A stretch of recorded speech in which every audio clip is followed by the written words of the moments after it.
Hey everybody, welcome back to my habitat. I'm Andrew Beauchamp. Today we're going to get started on a shade garden, and let me show you what we're working with.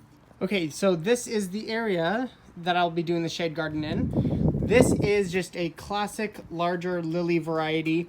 I will be taking that up and giving that to my in-laws at their place. They actually are landscaping right now and doing some beautiful things over at their place.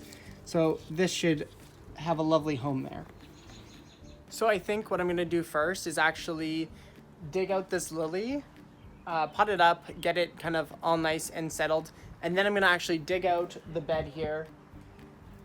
And then I'll probably just do a time lapse of that, and I'll be back to tell you all the plants we're gonna put into this area.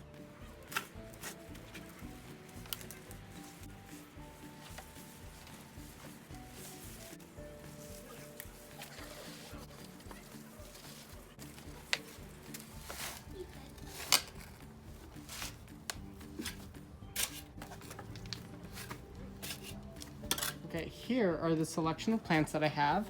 I think I'm going to put them in place, and then I'm going to talk about them a bit, and then I'll plant them.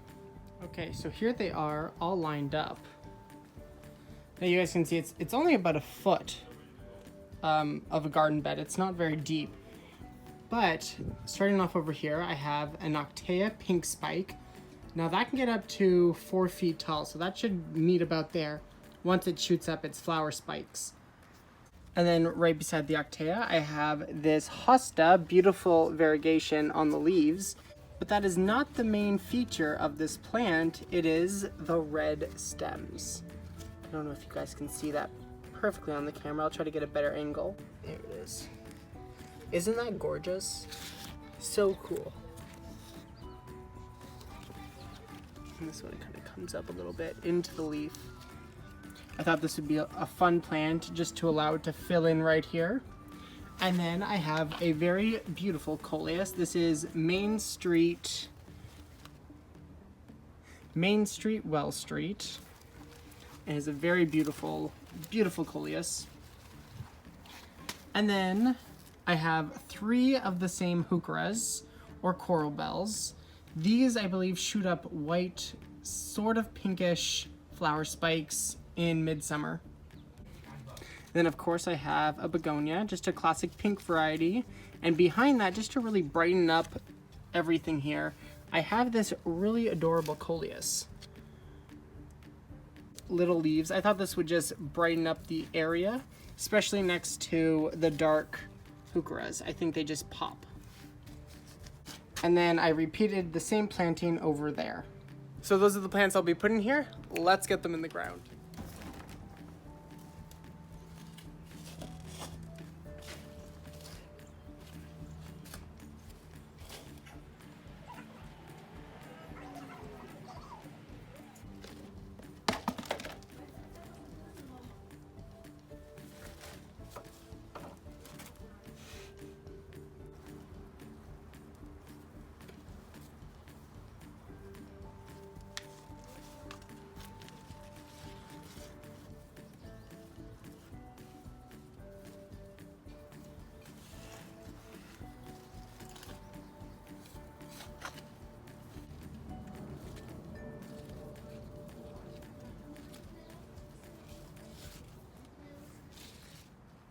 Okay, all planted in. I also watered everything in. I kind of cleaned off the stones, but I've been walking there, so they're dirty again. Now that I have everything in the ground, I like the look of it because everything will fill in. These heucheras got devoured by bunnies. They were in the front yard. So they're pushing new growth. They'll fill in these areas here and here. And just create like a nice feathery base to it. But now that I'm stepping back, if we step back, you guys can see this big white wall here. And I think it might look a little silly if, you know, everything else in this backyard will have green stuff growing off of it if I don't plant something here. Now, I'm just not sure. I'm thinking maybe a clematis, but I know clematis aren't the biggest fan of full shade. But this down here does get afternoon sun. And this wall from about here up gets sun as well. So I might be able to throw one in there and kind of have like a pretty thing, maybe something there. I want to thank you guys for coming along with me today and planting some of these beautiful shade perennials and annuals inside of this area.